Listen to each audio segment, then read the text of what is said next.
ನೀವು ಯಾರು ಈ ವರ್ಷ ಸಿಇಟಿ ಕೌನ್ಸಿಲಿಂಗ್ ಅಟೆಂಡ್ ಮಾಡಬೇಕು ಅಂತ ಅನ್ಕೊಂಡಿದ್ದೀರಾ, ಇಂಥ ವಿದ್ಯಾರ್ಥಿಗಳು ಖಂಡಿತವಾಗ್ಲೂ ನೀವು ಡಾಕ್ಯುಮೆಂಟ್ ವೆರಿಫಿಕೇಶನ್ ನ ಮಾಡಿಸಲೇಬೇಕು. ಮಾಡಿಸಿಲ್ಲ ಅಂದ್ರೆ ಏನಾಗುತ್ತೆ ಅಂದ್ರೆ ಸಿಂಪಲ್, ನಿಮಗೆ ಕೌನ್ಸಿಲಿಂಗ್ ನ ಅಟೆಂಡ್ ಮಾಡಕ್ ಬಿಡಬಹುದು, ಆದ್ರೆ ಕೆಲವು ರಿಸರ್ವೇಶನ್ ನಿಮಗೆ ಅಪ್ಲೈ ಆಗದೇನು ಕೂಡ ಇರಬಹುದು, ಕೆಲವು ಅಪ್ಲೈ ಕೂಡ ಆಗ್ಬೋದು.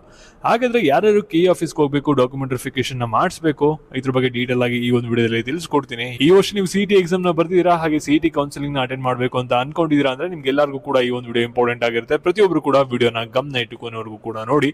ಅದಕ್ಕಿಂತ ಮುಂಚೆ ಯಾರು ಚಾನಲ್ ಸಬ್ಸ್ಕ್ರೈಬ್ ಮಾಡ್ಕೊಂಡ್ರಲ್ಲ ಗೊತ್ತಲ್ಲ, ಪ್ರತಿಯೊಬ್ರು ಕೂಡ ಸಬ್ಸ್ಕ್ರೈಬ್ ಮಾಡ್ಕೊಳ್ಳಿ. ಹಾಗೆ ಪ್ರತಿಯೊಬ್ರು ಕೂಡ ವಿಡಿಯೋಗೊಂದು ಲೈಕ್ ಕೊಡಿ. ನಾವು ಡೈರೆಕ್ಟ್ ಆಗಿ ವಿಡಿಯೋ ಬಗ್ಗೆ ಬರೋಣ. ಅದಕ್ಕಿಂತ ಮುಂಚೆ ಒಂದು ಇಂಪಾರ್ಟೆಂಟ್ ವಿಷಯ, ಇಲ್ಲಿ ಆಪ್ಷನ್ ಎಂಟ್ರಿ ಮಾಡಕ್ಕೆ ನೀವು ಎಲ್ಲರೂ ಕೂಡ ಇಂಜಿನಿಯರಿಂಗ್ ಟಾಪ್ ಕಾಲೇಜಸ್ ಹುಡುಕ್ತಾ ಇರ್ತೀರಾ, ಅದು ಫ್ರೀ ಆಗಿ ಸಿಗುತ್ತೆ. ಕಾಲೇಜಸ್ ಒಂದು ವಾಟ್ಸ್ಆಪ್ ಚಾಟ್ ಬೋಟ್ ಅಲ್ಲಿ link description box comment section ಇರುತ್ತೆ, ಕ್ಲಿಕ್ ಮಾಡಿ ಡೈರೆಕ್ಟ್ ಆಗಿ PDF ಬರುತ್ತೆ, ಡೌನ್ಲೋಡ್ ಮಾಡ್ಕೊಂಡು ಚೆಕ್ ಮಾಡ್ಕೊಳ್ಳಿ. ಆಪ್ಷನ್ ಎಂಟ್ರಿಗೆ ಅದು ಯೂಸ್ಫುಲ್ ಆಗುತ್ತೆ.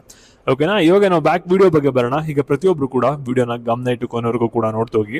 ಇಲ್ಲಿ ನೋಡಿ, ಇಂಥ ವಿದ್ಯಾರ್ಥಿಗಳು ಕಡ್ಡಾಯವಾಗಿ ಕೆ ಆಫೀಸ್ಗೆ ಹೋಗ್ಬಿಟ್ಟು ಮಲ್ಲೇಶ್ವರಂಗೆ ಒಂದು ಡಾಕ್ಯುಮೆಂಟ್ ವೆರಿಫಿಕೇಶನ್ ನ ಮಾಡಿಸಲೇಬೇಕು. ಮಾಡಿಸಿಲ್ಲ ಅಂದ್ರೆ ಏನಾಗುತ್ತೆ ಅಂದ್ರೆ ನಿಮ್ ಕೆಲವರು ಕೌನ್ಸಿಲಿಂಗ್ ಅಟೆಂಡ್ ಮಾಡೋಕ್ಕಾಗಲ್ಲ, ಕೆಲವರಿಗೆ ರಿಸರ್ವೇಶನ್ ಅಪ್ಲೈ ಆಗಲ್ಲ.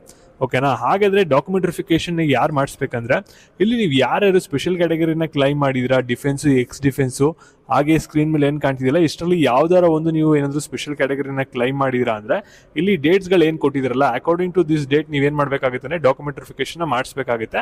ಮತ್ತೆ ಡಾಕ್ಯುಮೆಂಟ್ ವೆರಿಫಿಕೇಶನ್ಗೆ ಹೋಗಬೇಕಾದ್ರೆ ಇಲ್ಲಿ ಏನೇನು ಡಾಕ್ಯುಮೆಂಟ್ಸ್ಗಳನ್ನ ತೊಗೊಂಡು ಹೋಗ್ಬೇಕು ಅನ್ನೋದನ್ನು ಕೂಡ ಈ ಒಂದು PDF ಅಲ್ಲಿ ಕೊಟ್ಟಿದ್ದೀರಾ. ಅದ್ರ ಪ್ರಕಾರ ತಗೊಂಡೋಗಿ ಡಾಕ್ಯುಮೆಂಟ್ ವೆರಿಫಿಕೇಶನ್ ಮಾಡಿಸ್ಕೊಳ್ಳಿ. ಅವಾಗ ಮಾತ್ರ ನೀವು ರಿಸರ್ವೇಶನ್ ಏನಾದರೂ ಇವಾಗ ಕೀ ಅಪ್ಲಿಕೇಶನ್ ಇದನ್ನ ಕ್ಲೈಮ್ ಮಾಡಿದ್ರೆ ಅದು ನಿಮಗೆ ಎಲಿಜಿಬಲ್ ಆಗಿ ಅವರು ವೆರಿಫೈ ಮಾಡ್ಬಿಟ್ಟು ನಂತರ ನಿಮಗೆ ಸೀಟ್ ಅಲಾಟ್ಮೆಂಟ್ ಮಾಡ್ಕೊಡ್ತಾರೆ ಈ ಒಂದು ಕ್ಯಾಟಗರಿಲಿ. ಇಲ್ಲ ಅಂದ್ರೆ ಅದು ನಿಮಗೆ ಈ ಒಂದು ಸ್ಪೆಷಲ್ ಕ್ಯಾಟಗರಿಲಿ ಸೀಟ್ ಅಲಾಟ್ಮೆಂಟ್ ಆಗಲ್ಲ. ನೆಕ್ಸ್ಟ್, ಪ್ರತಿಯೊಬ್ರು ಕೂಡ ಗಮನ ಇಟ್ಟು ಕೇಳಿಸ್ಕೊಳ್ಳಿ.